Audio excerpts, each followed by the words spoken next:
Hi everyone, my name is Alina Bishop and this is Mentally Strong Mums. This is another really cute little, not cute, but what a cute little episode.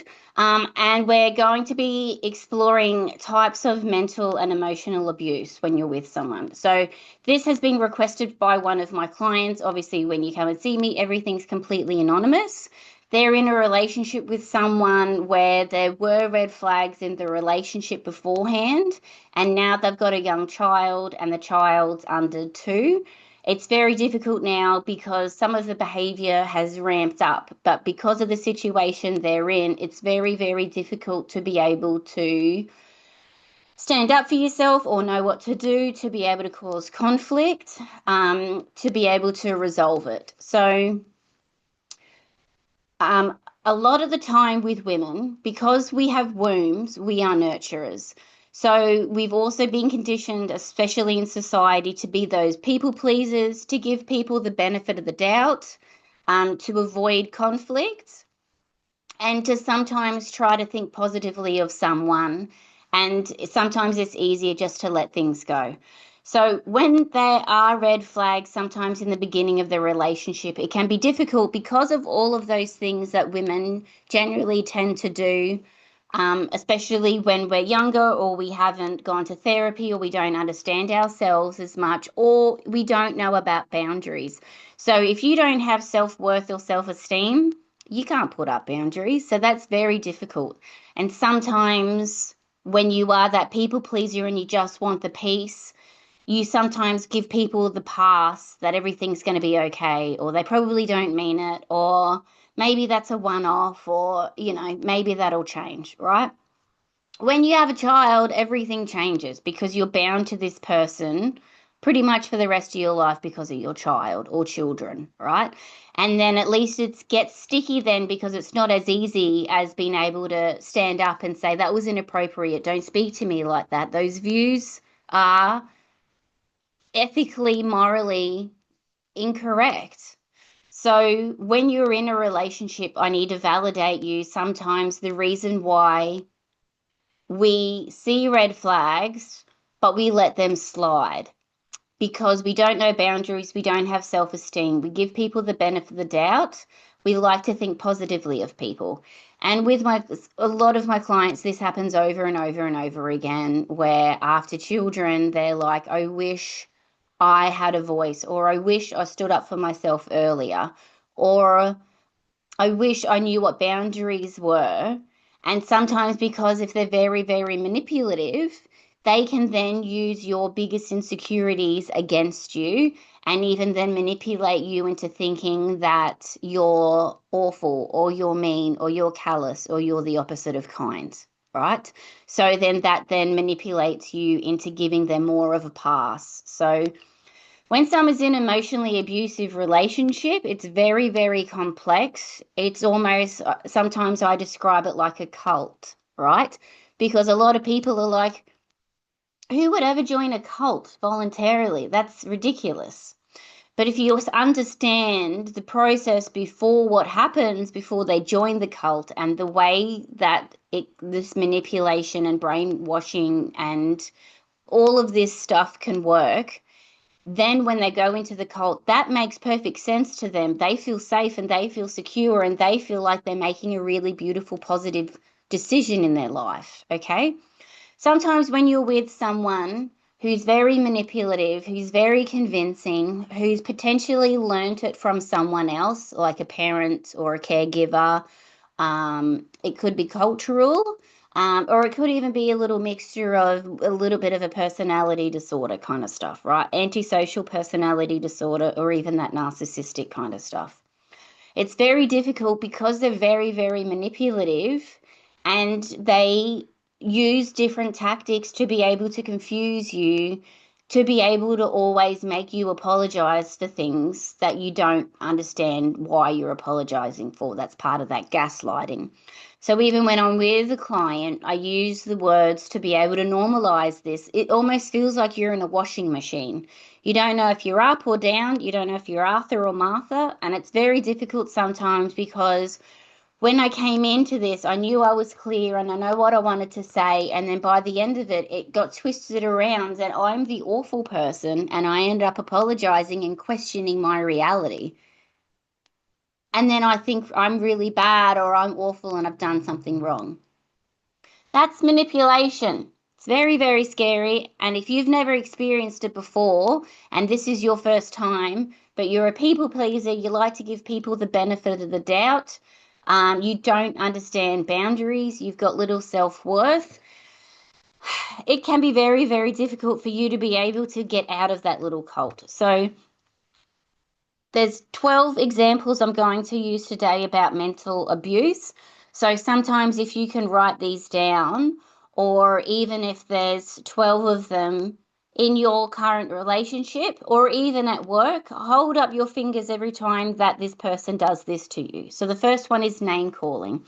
When someone uses derogatory terms like you're an idiot, you're a loser, you're so stupid. So that's name calling, that's putting you down.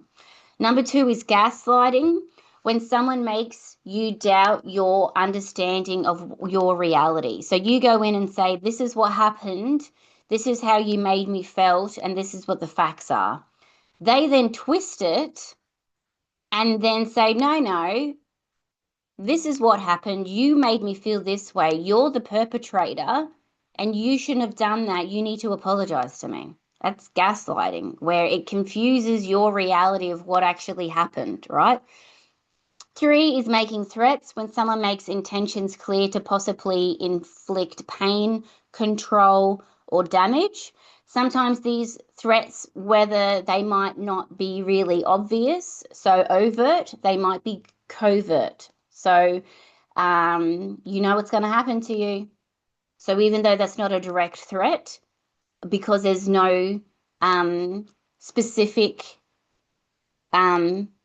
example of what's going to happen, that then makes you perceive that there's a negative consequence or a negative punishment that's going to happen if you don't comply or do what they say or whatever that is. So that's making threats, number three. Number four is withholding. When someone does not give you affection or hold any feelings.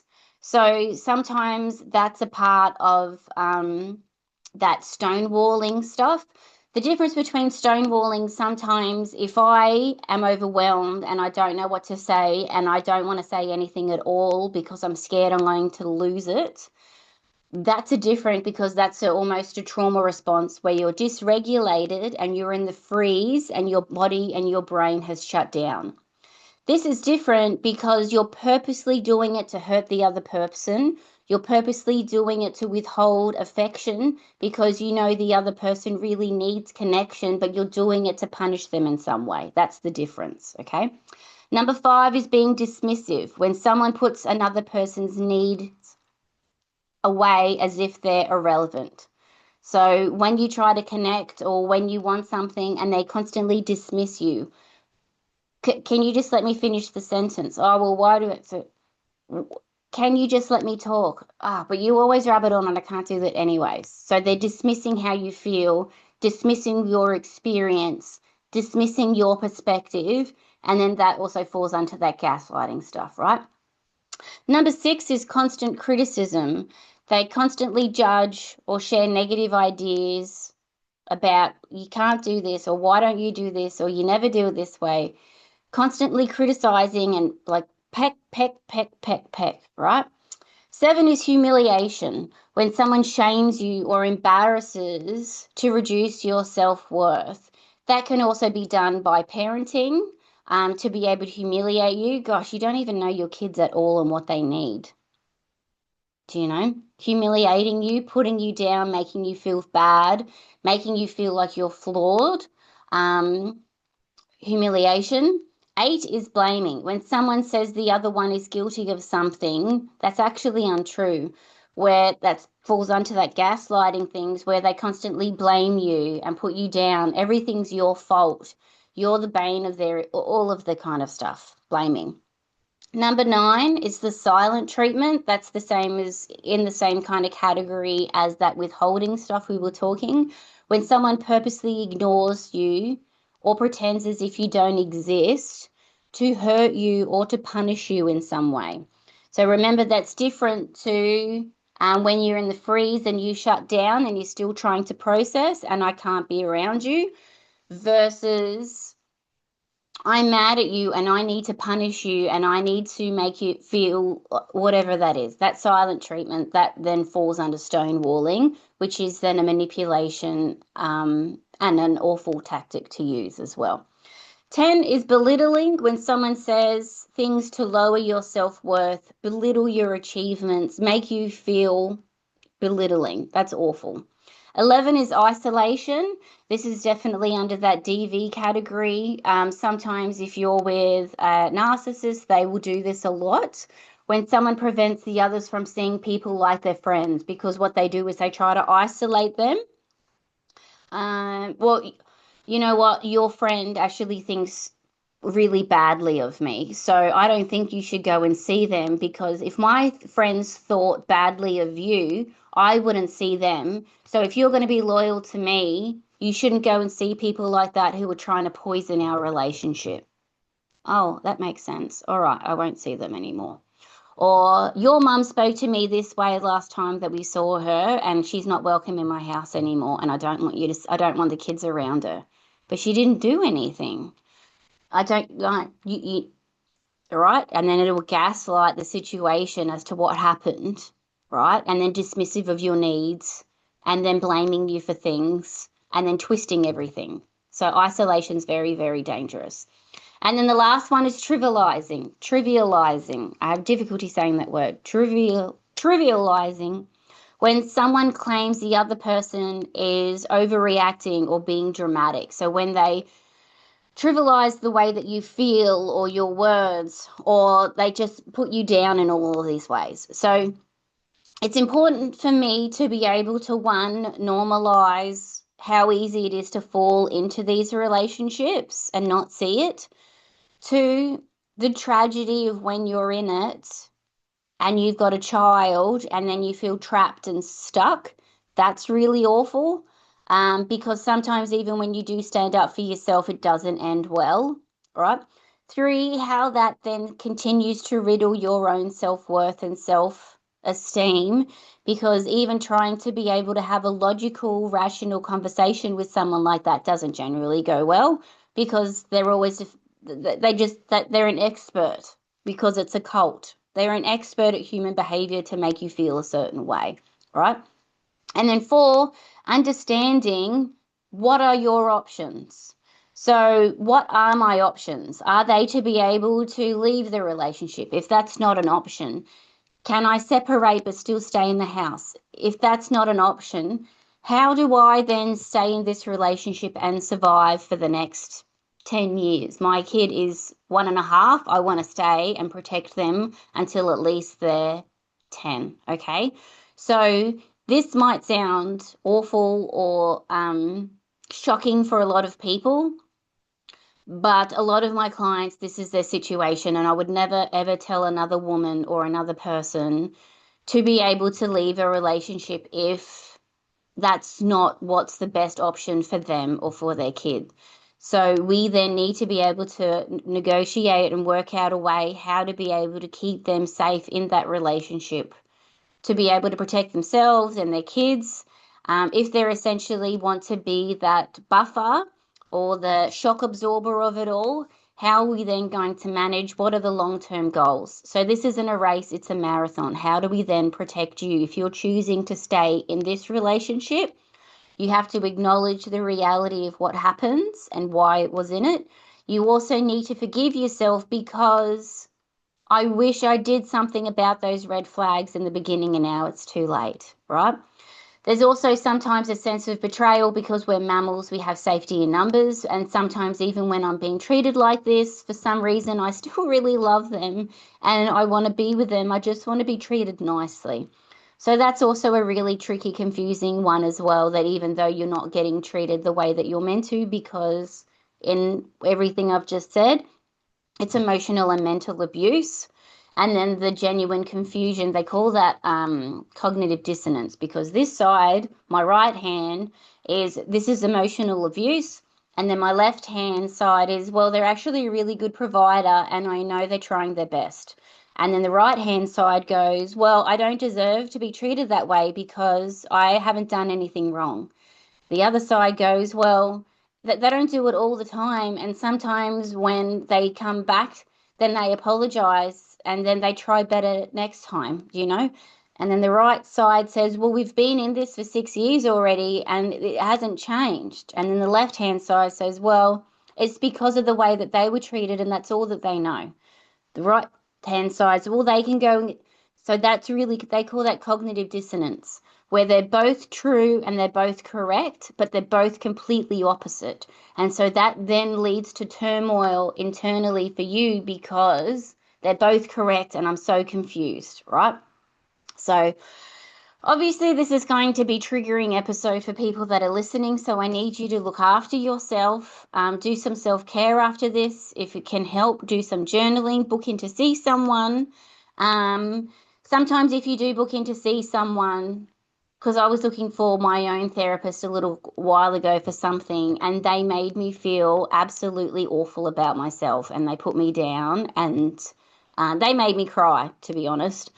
So if you go to a therapist or a counselor or a psych or any other kind of modality, even if it's kinesiology, even if you call DV line or Lifeline and the person you speak to doesn't make you feel safe, it's not you, hang up, leave, don't go back, and find someone else who can be there, who can listen to you, who doesn't make you feel like you're the right. There's a difference between that accountability and taking ownership about my role within what's happening within this relationship. But if they're doing things and I'm not, I'm ethically trying my best and they're not.